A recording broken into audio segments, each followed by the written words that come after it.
키요미가 영상통화가 와요. 자기 나 내일 한국 가. 내일? 나 근데 아예 가는 거야. 돈 다 갚았어? 나 돈 거의 다 갚아가지고 오늘로써 딱 일 청산하고 한국 갈 거 짐 다 싸놨어. 너무 잘됐다 키요마. 그치? 나 한국 가자마자 봐야 돼? 오면 바로 나한테 연락해. H양이 전화가 와요. 여보세요? 태경아 이랬어 내가. 왜? 웬일이야? 이랬더니 막 울어요. 왜 울어 너? 왜 그래? 말을 해봐. 상상도 못했어요. 키요미가 죽었어 이러는 거예요.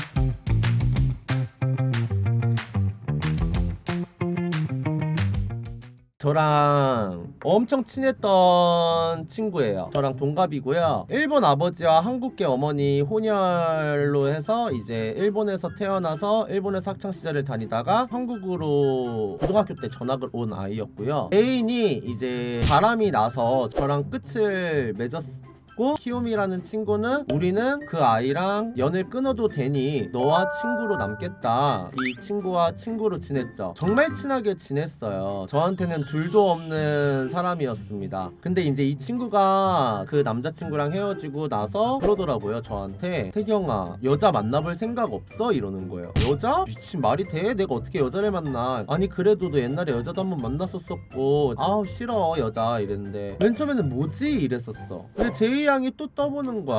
야 여자 소개받을래? 진짜 여자 괜찮은 애 있는데 내가 뭔데 자꾸 왜 여자를 만나래 나한테. 근데 얘가 되게 고민을 하더라고. 근데 어느 순간부터 키요미가 나를 대하던 게 사실 친구가 아니라 약간 이성적으로 대하는 게 조금 느껴지긴 했었어요. 평상시 행동한테는 야 씨 막 이랬는데 태경아 밥 먹었어? 우리 커피 한잔 할까? 막 이런 식으로 사근사근 대하더라고. 안 어울리게. 그래서 내가 이랬어. 야 진짜 아니겠지만 내가 너한테 솔직히 하나 물어보자. 키요미니 혹시? 이랬어. 그랬더니 걔가 표정이 굳는 거야. 맞대요. 걔 나 좋아해? 이러니까 좋아한대요. 야 나 게이인 거 너네 다 알잖아. 아는데 혹시나 태경아 바뀔 수도 있잖아 이러는 거야. 안 바뀌어. 말이 되는 소리래.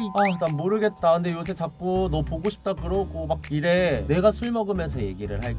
키요미를 불러냈었어요. 요새 좋아하는 사람 있어? 그랬더니 대답을 산뜻 못해요. 키요마 너 혹시 나 좋아하니? 아니? 이러니까 그냥 빨리 말해. 좋아하냐고. 자꾸 내가 남자로 보인다고 하는 거예요. 너 내가 누구랑 사귀었는지 알지? 나 네 친구랑 사귀었어. 왜 나를 좋아한다고? 너 이게 이루어질 것 같아? 내가 만약에 니랑 만난다 한들 내가 남자한테 눈 안 돌릴 것 같아? 말도 안 돼. 우리는 친구야. 자기도 아는데 자꾸 마음이 가는 걸 어떡하냐고 하는 거야. 그래서 결국에는 다독이고 맨날 며칠을 걔 만나면서 진짜 친구로 지내자 이렇게 해가지고 결국엔 우리가 친구가 됐어요. 내가 이 여자랑 어떻게 키스를 할 거야? 지금 남자를 만나도 여기가 반응이 안 오는데 내가 여자를 만난다 한들 반응이 오겠어? 맞잖아.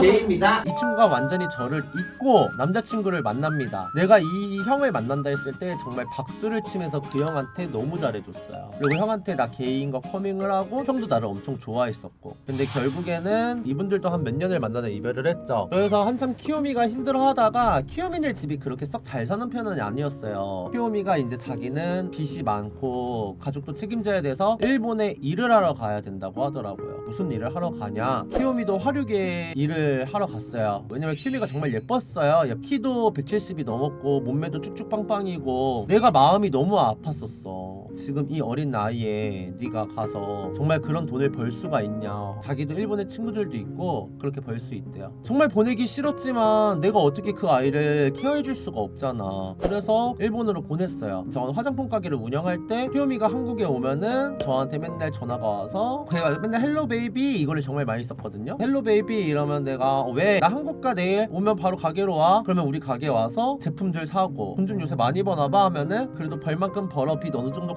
갚았고 얼른 정리해서 다시 한국에 와서 평범한 일하면서 살고 싶어. 그렇게 나는 그 아이가 힘들지만 잘 사는 줄 알았어요. 사실 제가 어렸을 때 살자 시도를 했었을 때도 그 아이가 어릴 때 정신과 치료를 받았었는데 저를 맨 처음에 정신병원에 끌고 간 게 그 아이였어요. 밥도 제대로 못 먹고 대학교도 주변 친구들 때문에 다니고 있는데 일하면서도 막 버겁고 이럴 때였는데 제가 이제 막 제정신에 안 사니까 키요미가 저한테 했던 말이 태경아 너 너무 힘들면 정신병원 다니는 게 어때? 웬 정신병원? 나도 너무 힘들어서 잘 아는 교수님이 있거든? 근데 나도 많이 나아졌어. 지금도 가끔 약을 먹긴 하는데 그래도 사라지더라고. 돈이 조금 들긴 하는데 일단 너가 살고 봐야 될 거 아니야. 주변에 좋은 사람 많으니까 일단 병원 다니는 걸 추천해. 너 일도 하고 있으니까 좀 돈을 끌어서라도 병원 한번 다녀볼까? 벌어놨던 돈으로 병원도 다니고 이랬었어요. 이 화류계라는 게 한국보다 더 빡셀 수도 있고 제정신에 막 살진 못하겠죠. 근데 항상 저한테 한국에 와서 했던 말이 이거였어요. 나 너무 행복해. 좀 있으면 돈 다 갚아. 다 정리하고 한국에 와서 이제 너네들이랑 평범한 일 하면서 살고 싶어. 그때가 우리가 20대 후반이었어요. 어느 날 내가 이제 강남점에서 일을 하다가 택시를 타고 대교를 지나가고 있는데 키요미가 영상통화가 와요. 헬로 베이비? 또 이래요. 뭐야 이러니까 자기 나 내일 한국 가. 내일? 나 근데 아예 가는 거야. 돈 다 갚았어? 내가 말 안 했었나? 나 돈 거의 다 갚아가지고 오늘로써 딱 일 청산하고 한국 갈 거 짐 다 싸놨어. 너무 잘됐다 키요마. 그치? 나 한국 가자마자 봐야 돼? 당연하지. 언제든지 한국에 와. 오면 바로 나한테 연락해. 너 뭐하는데? 친구들이랑 술 한잔 하려고. 나도 오늘 술 한잔 하고 일본 마무리한 다음에 내일 한국 갈 거야. 오늘 술 좀만 먹고 내일 봐. 자기도? 이래서 내가 그래 하고 끊었어요. 그리고 저는 놀고 다음날 강남 토니모리에 출근을 했죠. H양이 전화가 와요. 이거 웬일이지? 오늘 키요미 오는 날이라 그런가? 여보세요? 태경아 이랬어 내가. 왜 웬일이야? 이랬더니 막 울어요. 왜 울어 너? 왜 그래? 말을 해봐. 상상도 못했어요. 키요미가 죽었어 이러는 거예요. 맨 처음에는 안 믿었어요.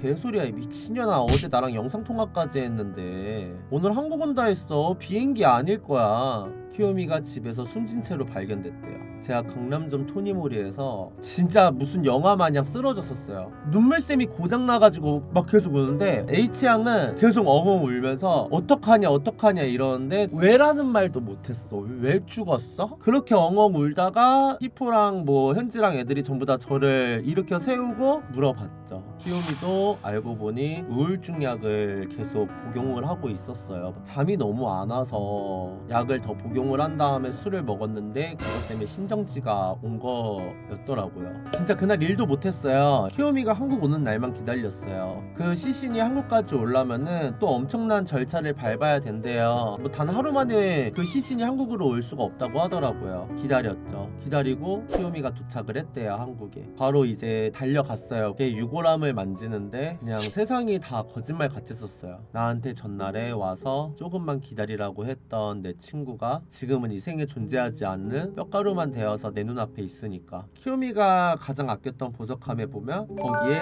저랑 찍은 사진이랑 그리고 제가 예전에 선물했던 목걸이, 그거를 항상 지니고 다녔대요. 제가 모르는 키요미 친구들이 저한테 태경씨냐고 하더라고요. 아 그렇다 라고 했더니 키요미가 자랑을 엄청 많이 했다. 항상 목에 목걸이 차고 다니던 게 있었는데 태경씨가 선물해준 거라고. 근데 내가 너무 미안했던 거, 제가 사용하던 목걸이를 준 거예요. 근데 그거를 거의 분신처럼 맨날 하고 다녔대요. 키요미를 떠나보내고 거의 1년 동안은 일을 하면서도 걔를 많이 생각했던 것 같아요. 그 아이가 가장 좋아했던 노래 중에 하나가 제가 자주 부르는 노래예요. 길거리를 걷는데 그 아이가 좋아하던 노래가 있었어요. 그래서 이제 그 노래를 들으면서 바닥에서 주저앉아서 운 적도 많고. 그래도 1년에 한 번씩 그 아이 납골당 가서 친구들끼리 모여 있는데 이게 아마 1, 2년 전에 제가 아마 이 아이한테 편지를 쓴 걸 거예요. 근데 제가 읽어 드릴게요. 길 가는데 너가 즐겨 듣던 노래가 나오는 거야. 괜히 울컥해서 예전에 같이 찍은 사진들 보는데 그 자리에서 또 울어버린 거 있지? 어제는 너 떠나보낼 때 함께했던 친구들이 우리 가게에서 고기도 먹고 갔어. 전부 다 너가 이어준 인연들이고 친구들인데 너만 없네. 나는 너가 한국에 돌아오고 싶다고 울면서 보고 싶다고 영상통화했을 때가 아직도 생각이 나. 그렇게 며칠 후 나 한국 갈 거야 베이비 이러고 전화 왔을 때도 어서 오라고 했는데 너가 이렇게 올 줄은 누가 알았겠어. 정말 너 소식 듣고 멍 때리다 가게에서 널 위해 할 수 있는 게 아무것도 없어서 너무 미안해서 계속 울기만 했던 게 엊그제 같아.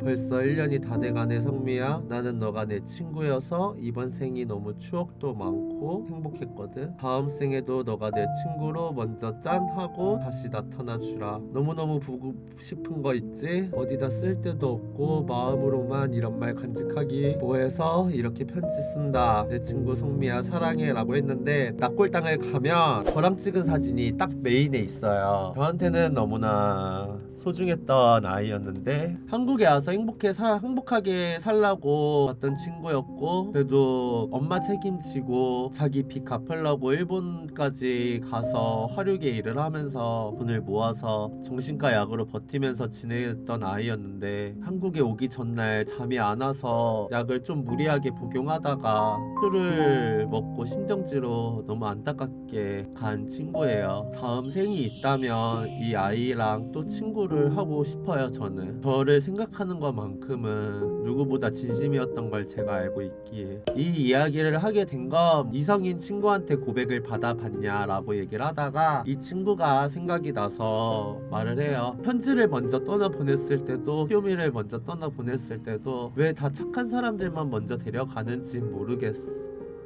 나쁜 짓 하고 제대로 안 사는 사람들은 안 데려가면서 왜 열심히 살고 착한 아이들만 먼저 데려가는지, 장례식을 갈 때마다, 아이들을 떠나보낼 때마다 그런 생각을 많이 합니다. 이런 거 보면 나 착하게 살지 말아야 되나? 나 오래 살고 싶은데 그렇다고 재지면서 살기도 싫고. 저도 이 친구가 갈지도 몰랐던 아이였고, 이제 와서 후회하면 뭐하나요? 제가 이 친구한테 야 인연아 나 놀아야 돼, 내일 연락해 라고 말을 막 했을 때 그런 것들이 다 미안해요. 친구든 가족이든 살아있을 때 우리가 옆에서 많이 잘해주자고요. 저 또한 그러지 못한 사람이고 맨날 보내고 난 뒤에 후회하는 아이인데 연락 한 번이나 더 할 걸, 보고 싶단 말이라도 더 해줄 걸, 이런 얘기들을 못했던 거를 항상 보내고 난 다음에 저는 후회를 해요. 저 또한 여러분들한테 보내고 난 다음에 후회하지 마세요 라고 말할 자격도 없는 아이지만, 우리 후회하는 삶을 저도 그렇고 여러분들도 그렇고 후회하면서 살지 맙시다.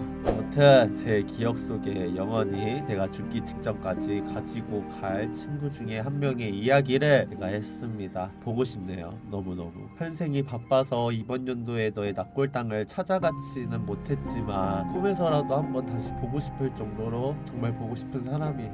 언젠가 다음 생에 또 볼 날이 있겠죠? 그쵸?